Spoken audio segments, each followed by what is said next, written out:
2025 चुनावी साल है। 2025 के चुनावी साल में 2020 होगा। बिहार की राजनीति में चुनावी मैदान में जंग लड़ा जाएगा। तेजस्वी यादव और नीतीश कुमार आमने सामने होंगे। लगातार बिहार में चुनाव को लेकर नई नवेली पार्टियों का निर्माण भी किया जा रहा है। विगत कुछ महीने पूर्व प्रशांत किशोर की ओर से जन सुराज पार्टी का निर्माण किया गया था।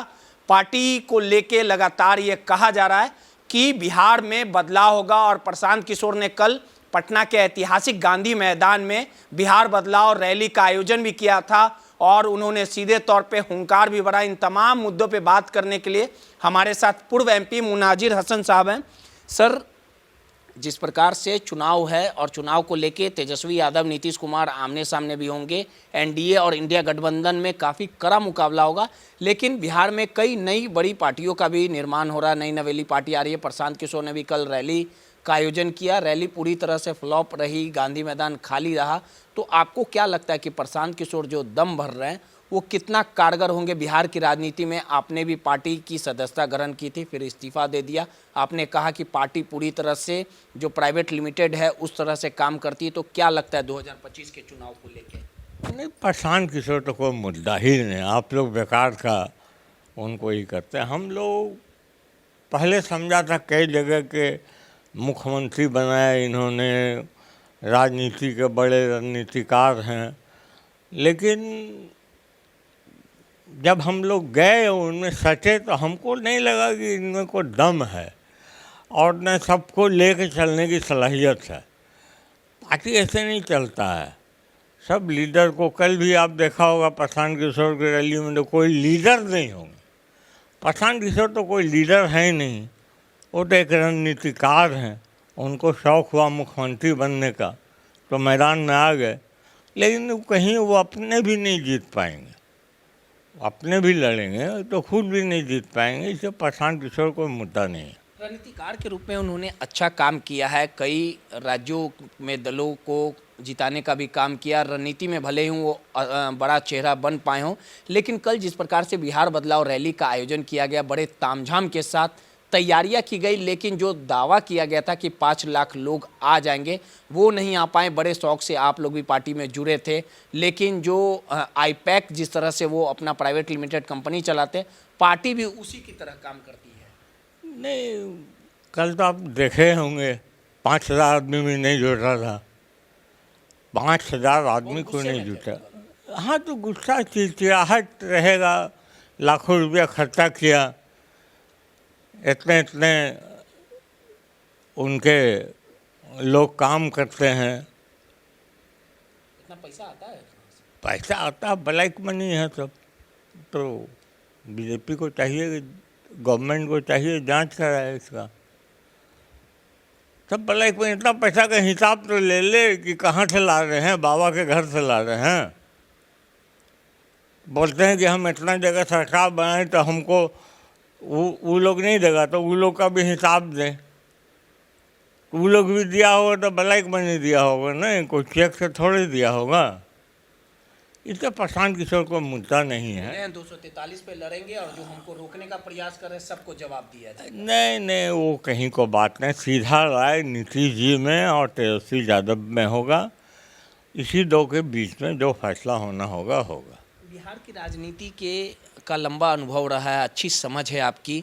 आपको क्या लगता है कि एक तरफ इंडिया गठबंधन में तेजस्वी यादव रहेंगे, लेकिन वो भी डिस्टर्ब है, उनको प्रेशर पॉलिटिक्स किया जा रहा है। मुकेश सहनी कह रहे हैं कि डिप्टी सीएम का पद चाहिए, 60 सीट चाहिए। कांग्रेस अलग कन्हैया और कृष्णा अलवरू को लेके लगातार तेवर जो है वो तख्त है, वो भी सीट को लेके दावेदारी कर रहे हैं। तेजस्वी का चेहरा स्वीकार नहीं कर रहे, कह रहे हैं जब जीतेंगे। अरे ये सब नाटक है भाई, ये सब सीट बढ़ाने का नाटक है। आरजेडी है एक पार्टी, एक पार्टी एनडीए है। इंडिया गठबंधन वगैरह बिहार में कहीं कुछ नहीं है। तेजस्वी यादव है आरजेडी की पार्टी और नीतीश जी बीजेपी की पार्टी। बस यही में मुकाबला, इसी में मुकाबला होना है। इसमें जो होना होगा होगा। कांग्रेस अकेले लड़े नहीं, एक बोहनी नहीं होगा इनका। बोनी नहीं कर पाएंगे। तेजस्वी पटकनी दे पाएंगे नीतीश और भाजपा को इस बार? आपको अभी तो आने वाला वक्त बताएगा। अभी तो आप जानते होंगे, हैं? माहौल को तो आप जानते होंगे, बिहार की राजनीति के नहीं, हालात को अच्छे से परखते हैं। अभी माहौल बहुत स्पष्ट नहीं है। आगे आपको एक महीने के बाद हम कुछ बता पाएंगे। अभी माहौल स्पष्ट नहीं है। आप किधर जा रहे हैं? अभी हम मूड बना लिए? हमको चुनाव तो लड़ना है, ये बात तय है। अब दरवाजा तो सब जगह खुला हुआ है, आप ही डिसीजन नहीं ले रहे हैं। हद बुला रहे हैं लोग आपको। तो बुला रहे हैं, लेकिन अब समय पर फैसला लेंगे। आपको क्या लगता है कि बिहार में बदलाव जरूरी है? 20 साल नीतीश कुमार रह गए, युवा चेहरा को मौका मिलना चाहिए। नहीं, युवा चेहरा को मौका मिलना चाहिए, लेकिन नीतीश तेजस्वी भी अच्छे लोग हैं और नीतीश जी ने भी बढ़िया काम किया है। तो समय हो गया तो उससे क्या होता है?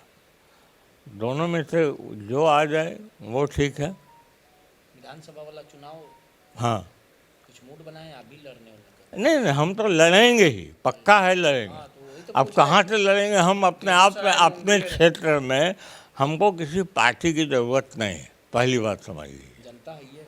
हम जनता के साथ है। जनता हमको जो बोलेगी हम वो फैसला करने। कैंपेनिंग शुरू है आपका? अब कैंपेनिंग अभी हल्का फुल्का है, अब तैयारी चल रही है। तैयारी है। हमारे कार्यकर्ता लगे हुए हैं, वो लोग मेहनत कर रहे हैं। नाजिर हसन साहब, एक आखिरी सवाल है। आपने चुनाव लड़ा भी है, 2009 से 14 तक आप एमपी भी रहे, कई दलों के भागीदारी भी रही आपका, धरातल पर काम करने वाले भी हैं, तो आखिर किस पार्टी से चुनाव लड़िएगा और कौन चेहरा बिहार के लिए सबसे सटीक रहेगा, तेजस्वी की नीतीश? अगर एक नहीं, अभी हम कहा न कि अभी हम कुछ तय नहीं किया। जब तय करेंगे तो बताएंगे।